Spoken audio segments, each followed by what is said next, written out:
सत्याचा आवाज, खोट्याला चोप देणार. आपण पाहत आहात जनशक्ती लाईव्ह न्यूज. निर्भीड बातम्या, निडर पत्रकारिता.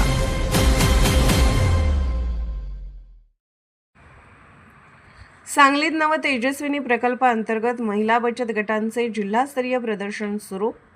महिला आर्थिक विकास महामंडळ, महिला व बालविकास विभाग, महाराष्ट्र शासन यांच्या माध्यमातून राबवण्यात येणाऱ्या नव तेजस्विनी महाराष्ट्र ग्रामीण महिला उद्यम विकास प्रकल्पाअंतर्गत महिला स्वयंसहायता बचत गटांनी तयार केलेल्या विविध खाद्यपदार्थ व हस्तकला वस्तूंचे जिल्हास्तरीय विक्री व प्रदर्शन आजपासून मोठ्या उत्साहात सुरू झाले आहे.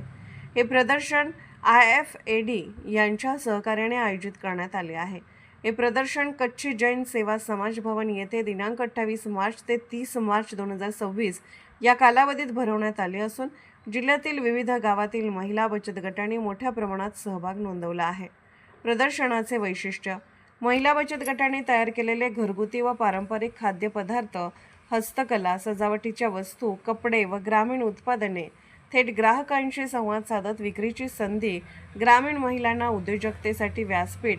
या प्रदर्शनामध्ये महिलांनी बनवलेले मसाले, पापड, लोणची, मिठाई तसेच विविध कलात्मक वस्तूंना ग्राहकांकडून चांगला प्रतिसाद मिळत आहे.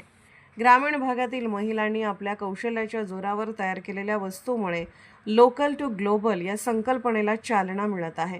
महिला सक्षमीकरणाला चालना. नव तेजस्विनी प्रकल्पाचा मुख्य उद्देश ग्रामीण महिलांना आर्थिकदृष्ट्या सक्षम करणे, त्यांना स्वयंरोजगाराच्या संधी उपलब्ध करून देणे आणि त्यांच्या उत्पादनांना बाजारपेठ उपलब्ध करून देणे हा आहे. या प्रदर्शनामुळे महिलांना थेट विक्रीतून उत्पन्न मिळण्यासोबतच त्यांच्या उत्पादनांची ओळख व्यापक स्तरावर होत आहे. प्रशासनाचे आवाहन: माविम व महिला व बालविकास विभागाच्या वतीने नागरिकांना आवाहन करण्यात आले आहे की या प्रदर्शनात भेट देऊन महिला बचत गटांना प्रोत्साहन द्यावे व त्यांच्या उत्पादनांची खरेदी करून ग्रामीण अर्थव्यवस्थेला हातभार लावावा. या उपक्रमामुळे सांगली जिल्ह्यात महिला उद्योजकतेला नवी दिशा मिळत असून ग्रामीण महिलांच्या सक्षमीकरणाचा मार्ग अधिक भक्कम होत असल्याचे चित्र दिसून येत आहे. जनशक्ती लाईव्ह न्यूज चॅनलला लाईक करा, शेअर करा आणि सबस्क्राईब करा.